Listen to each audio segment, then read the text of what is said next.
Welcome back. 48 past the hour, a beautiful day in Washington, D.C. Whatever comes out of this election, one of the most important takeaways is that the polling was off, once again, underestimating the strength of President Trump. NBC News White House correspondent Peter Alexander has more. It feels like deja vu all over again. Another rough night for pollsters, fueling renewed doubts about political polls. We're headed for a polling reckoning in the months and years ahead. The president today complaining the pollsters got it completely and historically wrong. It's not the first time they missed the mark in President Trump's historic upset over Hillary Clinton 4 years ago. Once again, the stunner, some of the state polls. Take Wisconsin. Heading into Election Day, Biden was enjoying a nearly 7-point advantage on average over the president, with one recent poll showing him cruising by 17 points. But it appears Biden will eke it out in the state by less than 1%. So close the Trump campaign is requesting a recount. Democrats thought Florida might turn blue with Biden and former President Barack Obama recently heading south, where the final polls showed Biden clinging to a tight lead. But President Trump would carry that state by more than 3 points. As much as we thought pollsters learned their lessons from 2016, it's clear that they haven't fully figured out how to accurately sample the Midwest, Florida, and other parts of the country as well. Pollsters had made changes, promising not to underestimate Trump's support, including calling enough white voters without college degrees and rural voters. So what happened?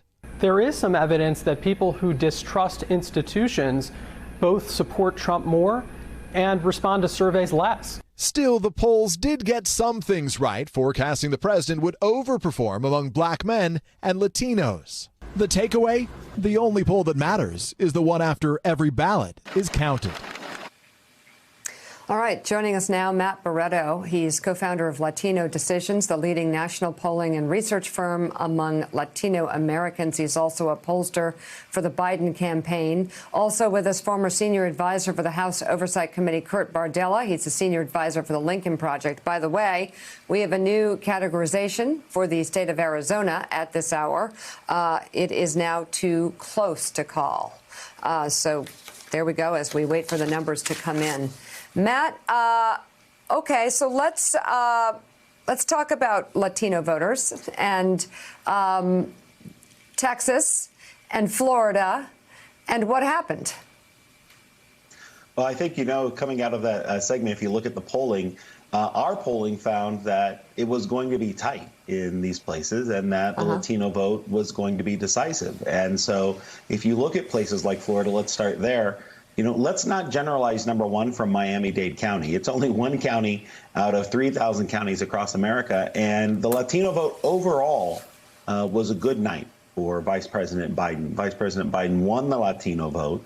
There had been some changes over the last few years, but he won the Latino vote overwhelmingly, close to 70%. And so that is going to prove decisive in states like Arizona that you were just talking about. That's a very close margin. That's going to be the Latino vote that makes a difference there. In states like Nevada as well. So if you look around the country, while there were some places where the Latino vote was not quite as monolithic as people have been discussing this whole cycle, it was very strong Latino night for Vice President Biden overall across the country. Yeah, except that you can't take away Miami-Dade out of the conversation because that's a pretty big part of the conversation. So can you explain what you think happened in Miami-Dade? What was different? What connected?